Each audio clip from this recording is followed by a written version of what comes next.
Bonsoir à tous, bienvenue dans cette deuxième partie de 64 minutes. Comme tous les vendredis, vous en avez l'habitude, des journalistes francophones décryptent l'actualité.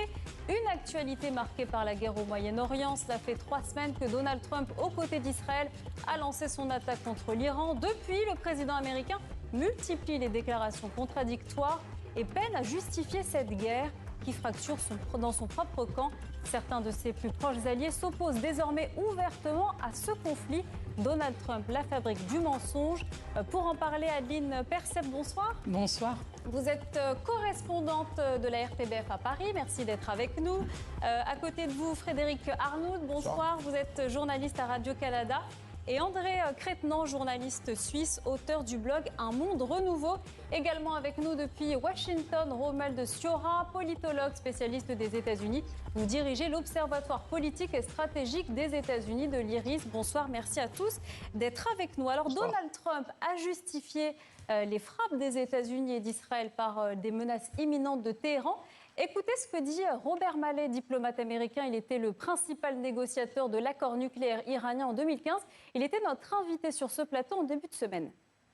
Il est dur d'imaginer que l'Iran puisse enrichir à 90% et compléter sa marche vers une bombe nucléaire sans qu'Israël ou les États-Unis ne s'en aperçoivent. Et à ce moment-là, ils auraient pu prendre, s'ils le voulaient, ils auraient pu s'en prendre à l'Iran. Mais il n'y avait aucune urgence au moment où ils l'ont fait, d'autant plus que les États-Unis et l'Iran étaient en plein milieu d'accords que les médiateurs eux-mêmes ont qualifiés de prometteurs. André, il n'y avait pas de menace imminente. Oh, ça, j'en sais rien. Je peux pas répondre à la place de Trump. Non, mais pour répondre à la question, est-ce que Trump ment?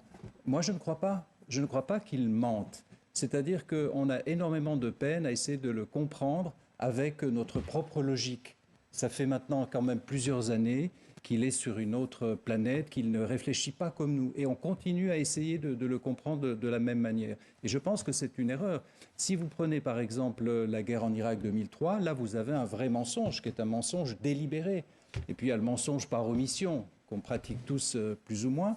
Et il y a le mensonge qui est celui de Trump, qui est plutôt, je dirais, un mensonge émotionnel ou pathétique. C'est-à-dire qu'il ne confronte pas ce qu'il dit à ce qui est réel, ou plutôt ce qu'il voit est réel. Pour lui, ce qu'il dit est déjà vrai. Je ne sais pas, relisez 1984, allez voir le film 2 + 2 = 5, et vous allez vraiment vous retrouver dans cet univers. Rappelez-vous aussi, lorsque sa porte-parole, lors du premier mandat, a parlé de la vérité alternative. La post-vérité. La post-vérité, la vérité alternative.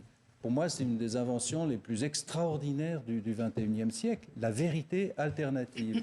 Et en plus, qui dit la vérité? Puisque c'est le président qui dit la vérité, il a une équipe autour de lui qui ne le conteste pas. Et qui donc, commence à le contester oui, aujourd'hui au sein de sa propre administration. Je pense par exemple à Joe Kent.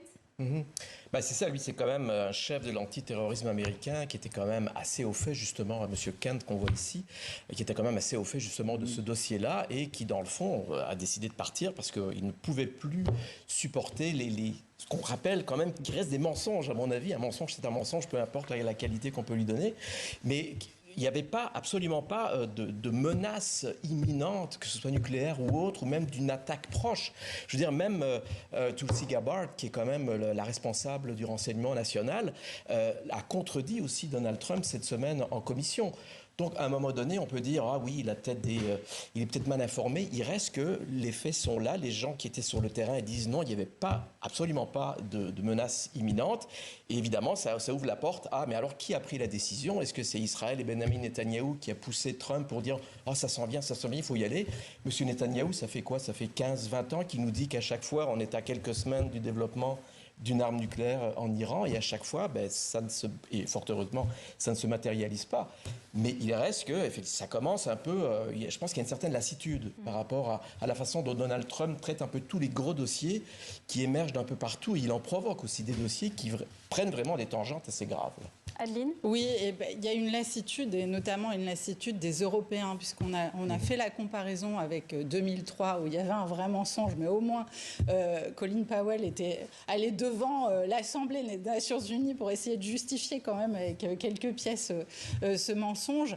Là, il n'y a pas eu ce souci, hein, ni même de prévenir un quelconque allié, mis à part évidemment Israël qui était dans l'opération, mais par rapport à la lassitude, les Européens, clairement en 2003, il y en avait de nombreux Européens derrière Trump, derrière Bush, et qui sont allés en Irak. Alors qu'aujourd'hui, on voit bien que tout le monde est quand même dans la retenue et que personne ne souhaite aller dans cette intervention militaire, ni la Pologne, ni la Roumanie, ni le Danemark, ni l'Espagne qui faisaient partie de la coalition en 2003. Romuald Sciorra, depuis Washington, comment est-ce que ces contestations au sein de son propre camp sont perçues ? Écoutez, Donald Trump avait promis qu'il serait le président qui n'entraînerait plus les États-Unis dans une de ces guerres à la rallonge, à l'encontre desquelles les Américains sont vaccinés, style Irak ou Afghanistan. Et jusqu'à présent, il avait semblé tenir parole. Les bombardements de juin dernier en Iran étaient des bombardements chirurgicaux qui, selon lui, avaient mis fin au programme nucléaire iranien. Pas un Américain n'était tombé. Le Venezuela, aussi illégal au regard du droit international, mais aussi du droit américain, qu'ait pu être cette opération sur le plan logistique. Ça a été un succès. Le président Maduro enlevé, le pays qui aujourd'hui se plie devant Trump, sans qu'un soldat américain, une fois encore, ne soit tombé. Donc bref, c'est... la base d'électorat de Trump, la nation MAGA, hein, n'oublions pas qu'il a toujours une obsession pour sa base électorale, celle qu'il a suivie le 6 janvier 2021 lors de l'assaut contre le Congrès et dont il pourrait avoir besoin dans d'autres circonstances, était rassurée. Là, les choses sont très, très, très différentes. Alors, pour rebondir sur ce qui vient d'être dit, est-ce que Trump a menti ? Je suis assez d'accord avec ce qu'a dit votre premier invité. Trump, alors effectivement, il y a mensonge, il n'y a aucune menace existentielle, il n'y avait aucune menace existentielle de la part de l'Iran concernant les États-Unis. Mais Trump croit plus ou moins à ce qu'il dit. N'oublions pas que depuis 40 ans, l'Iran, c'est un petit peu le grand Satan. Les États-Unis sont le grand Satan pour l'Iran, pour les Iraniens. L'Iran était l'ennemi, surtout depuis la chute de l'Union soviétique dans l'imaginaire américain. Et Trump n'est pas un homme très cultivé, et donc il participait de cet imaginaire. Ce qui s'est passé est très simple. Il voulait brandir un accord qui, de toute façon, n'aurait pas pu être meilleur que celui qu'il avait lui-même jeté à la poubelle, l'accord sur le nucléaire de 2015, face aux Américains. Nous sommes à quelques mois du 250e anniversaire, une date très importante. Trump veut être celui qui aura obtenu des succès sur la scène internationale. Pour obtenir cet accord, il a envoyé une flotte comme on n'avait pas vu depuis 2003. Il fallait donc qu'il justifie tout cela puisqu'il n'obtenait pas l'accord aux yeux des Américains. En parallèle, poussé par Netanyahou, la gifle infligée par la Cour suprême concernant sa politique de taxation tous azimuts, humilié à la maison, à l'extérieur. Bref, Trump s'est senti poussé. Il a donc décidé d'agir sans aucune stratégie. Il ne sait pas où il va, sans avoir écouté ses proches conseillers et le Pentagone. Donc aujourd'hui, il cherche une sortie de secours et effectivement, certains membres de la nation MAGA, certains pro-Trump sont en train de se détourner de lui. Adeline Percept, on a l'impression qu'il improvise un peu Donald Trump.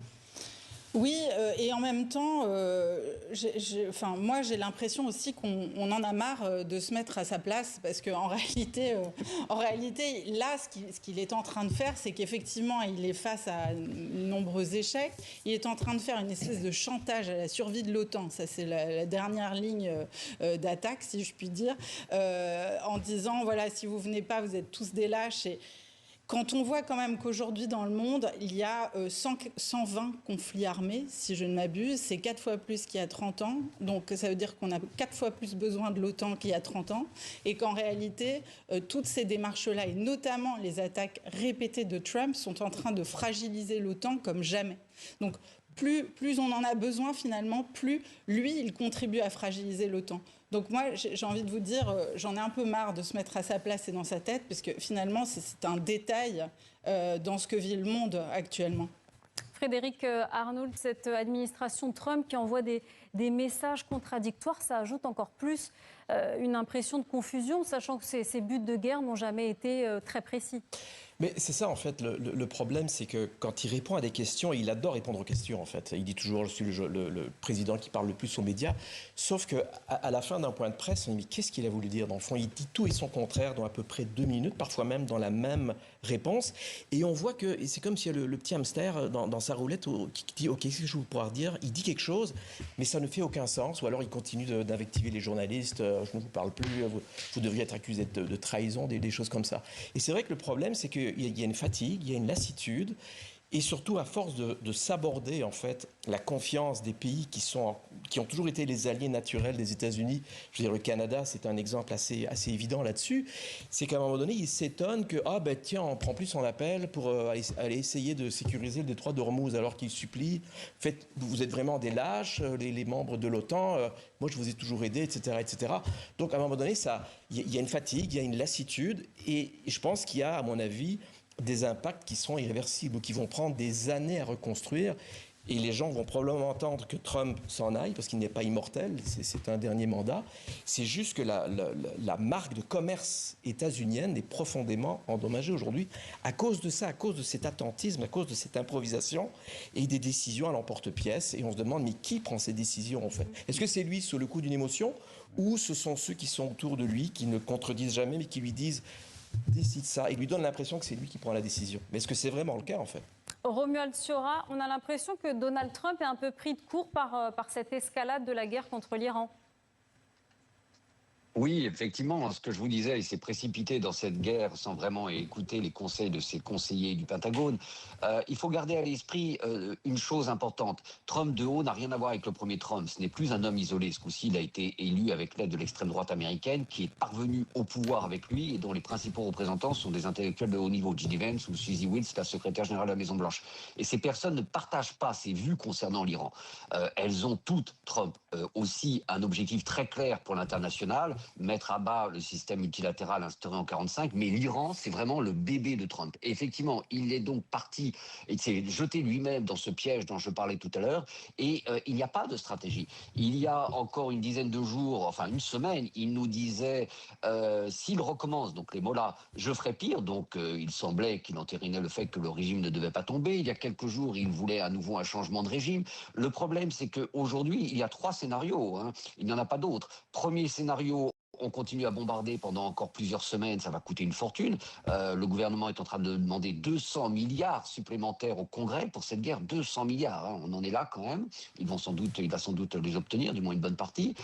Mais ces bombardements, il n'est pas assuré que le gouvernement de Téhéran tombera et que Trump pourra obtenir un deal qu'il pourra brandir à la face des Américains. Deuxième scénario, on envoie des troupes au sol.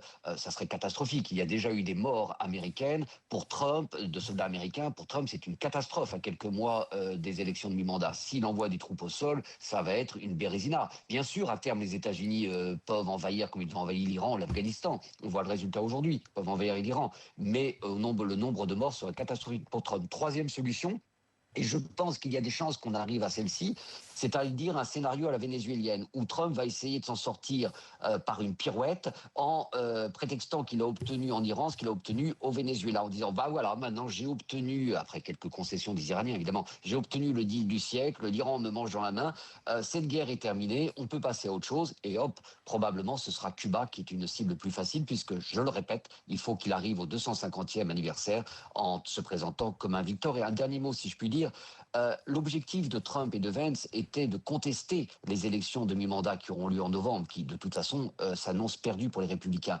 Mais il aurait été facile pour eux de contester si les pertes n'avaient été que de quelques sièges à la Chambre des représentants. Si la guerre en Iran se poursuit et si il y a une hémorragie au Congrès, 50, 100 sièges de perdus, ils ne pourront plus contester. Donc voilà pourquoi Trump cherche et a tout intérêt à se sortir de ce piège au plus vite. André Crête-Nant, qu'est-ce qui risque Donald Trump en continuant cette guerre et en continuant à se mettre ses alliés à dos? D'abord, je pense que la situation elle est beaucoup plus grave aujourd'hui parce qu'il y a des effets sur l'ensemble de l'économie de la planète, d'une part. Mais je pense aussi, comme ça a été dit, qu'il peut sortir demain matin de cette guerre. C'est-à-dire, voilà, suivant l'humeur d'un matin, en regardant Fox News, objectifs de guerre. En regardant Fox News, il va finir cette guerre comme il l'a commencé, comme ça, j'allais dire d'un claquement de doigts. Cela dit, ça ne veut pas dire que l'Iran, à ce moment-là, va cesser d'envoyer des missiles. Et là, évidemment, là, c'est le piège qui se referme pour lui. Je pense surtout que les conséquences sont aussi pour les États-Unis, parce qu'il a développé la puissance maximale des États-Unis.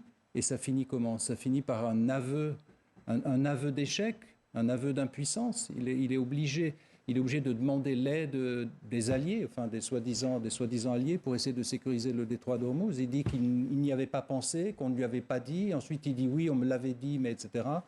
Donc on est dans une situation qui est vraiment absurde. Ça ne serait pas si grave si cet homme-là n'était pas président des États-Unis.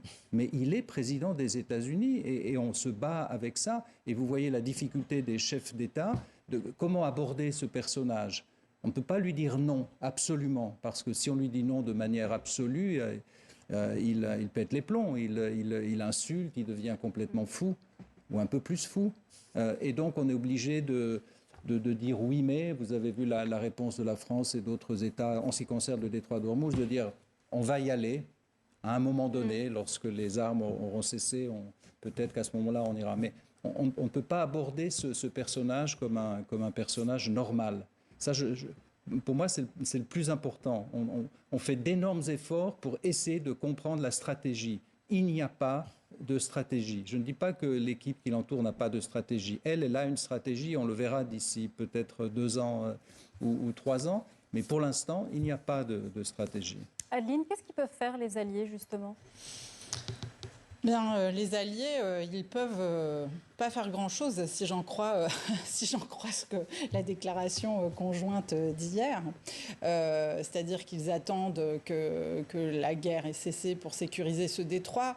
En ce qui concerne la Belgique, par exemple, c'est encore plus en retrait. C'est-à-dire que Bardoever, le Premier ministre, avait dit on va en parler en format Cairn, c'est-à-dire un Premier ministre avec ses vice-premiers ministres aujourd'hui. Puis rien n'en est sorti. On ne sait pas du tout quelle va être la position de la Belgique, par exemple, à part que la Belgique va fixer ses conditions. Voilà ce qu'il a dit il y a quelques jours. Beaucoup de prudence. Et Frédéric Arnault, du côté des Canadiens ? Du côté des Canadiens, en fait, dès le départ, Mark Carney, le Premier ministre, a dit on n'a aucun projet de s'impliquer dans cette guerre-là, donc ne comptez pas sur nous. Après, il a dit on donnera peut-être un coup de main pour sécuriser le détroit d'Ormuz une fois que ce sera fini, mais ce sera loin d'être terminé. Donc là-dessus, je pense que c'est clair, on ne voulait pas y participer. En fait, le Canada n'avait pas participé non plus, et c'était pas sous Trump, c'était sous Bush, justement, à l'offensive en Irak, en 2003.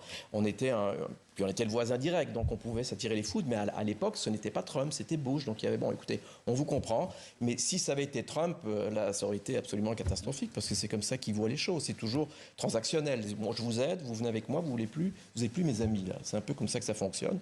Et on est le voisin direct, là. On empathie beaucoup avec les droits de douane, avec les menaces de nous transformer en 51e État, etc. Donc c'est difficile, mais je pense que pour l'instant, le Canada tient vraiment mordicus à ne pas s'impliquer là-dedans. André Crétenant, vous vouliez réagir ? C'est juste pour dire que la Suisse ne va pas intervenir. Ah. Quelle surprise! J'aimerais rappeler que nous sommes neutres, effectivement. Même vous avez arrêté de vendre des armes, d'ailleurs. Oui, alors, il y a certains avions qu'on n'a pas laissé passer au-dessus de la Suisse. Certains avions, oui, certains autres, non, etc. Enfin, c'est la neutralité telle qu'on la pratique.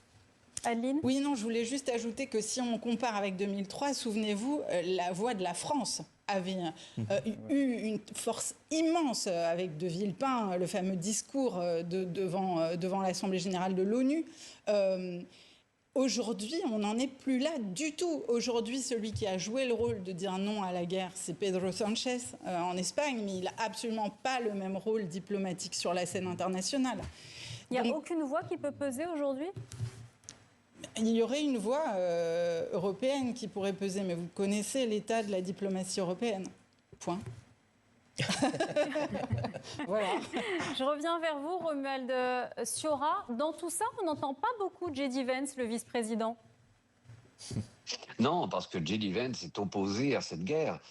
Une fois encore, Trump, cette fois-ci, fait partie d'une équipe et il fait cavalier seul avec cette guerre en Iran, comme je l'ai expliqué, et que ce soit Suzy Wiles, la secrétaire générale de la Maison-Blanche, qui a une très très grande influence, hein, et J.D. Vance, pour eux, cette guerre est une catastrophe pour tous ces membres de l'ultra-droite américaine qui sont enfin arrivés au pouvoir. Hein, cette extrême droite a émergé sur la scène américaine il y a une trentaine d'années, elle est enfin arrivée au pouvoir l'année dernière avec Trump, et leur objectif est d'y rester.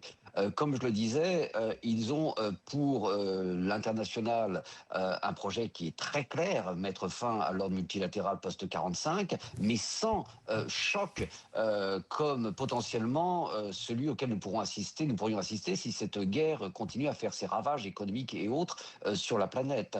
Pour l'intérieur, leur objectif, mener une contre-révolution culturelle et surtout mettre en place un régime semi-autoritaire sur le modèle de Viktor Orban. Bref, si cette guerre qui touche au porte-monnaie des Américains, qui est très très très impopulaire ici et qui commence pour la première fois à effriter, à fragiliser le socle électoral MAGA de Trump, se poursuit, c'est toute leur stratégie qui pourrait tomber par terre. Donc oui, Vance est opposé à cette guerre, il ne grogne pas trop publiquement, mais c'est un secret de polichinelle pour tous, il est fâché.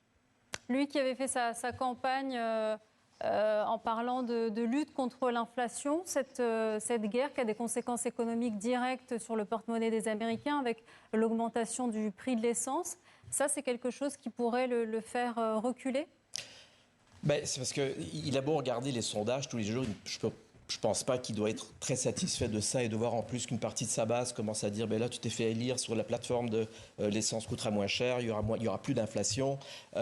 C'est pas ça du tout. Alors à un moment donné, encore une fois, Trump étant Trump, il va continuer de rester dans sa bulle et d'avancer et de penser que dans le fond tout va se régler à la fin. Sauf que je veux dire le prix du pétrole étant ce qu'il est aujourd'hui, ça ne va pas se régler comme ça d'un claquement de doigts non plus. Donc il y a des impacts qui sont aussi sur le court et le moyen terme. Alors ça, c'est un problème pour lui. On parlait tout à l'heure des mensonges. Il disait récemment qu'il avait eu le soutien inattendu d'un président des États-Unis. En fait, il a raison là-dessus. C'est pas Bush, c'est pas Clinton, c'est pas Obama, mais c'est Trump, 45e président, qui lui a probablement dit qu'il était très bon en tant que 47e. C'est un peu ça dans le fond. C'est parce qu'il disait j'ai eu un soutien incroyable. Et oui, mais c'est probablement lui-même, il s'est regardé dans le miroir, dans le fond. Il comprend pas ces critiques.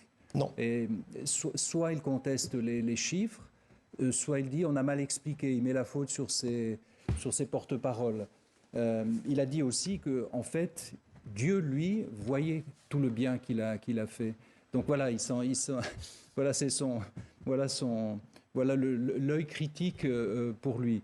Mais encore une fois, je pense qu'à partir du moment où cette inflation sera devenue insupportable, il va arrêter la guerre, il va proclamer, comme il l'a fait d'ailleurs sur le Venezuela, il va dire « j'ai atteint mes objectifs ». Dans tous les cas, il sera vainqueur. On ne sait pas très bien lesquels, mais il va dire « j'ai gagné, nous avons gagné ». Il l'avait dit le premier jour d'ailleurs. Je rappelle, il le dit un jour sur deux, nous avons détruit leur flotte, nous avons détruit tout leur système d'envoi de missiles, alors qu'on constate qu'il y a encore des missiles qui tombent sur Israël, voire sur les pays du Golfe. Donc voilà, il faut attendre effectivement qu'il décrète. On va se réveiller un beau matin, la guerre sera finie. Eh bien, on attend ce jour. Merci à tous d'avoir été sur ce plateau. C'est la fin de ce débat. Restez avec nous.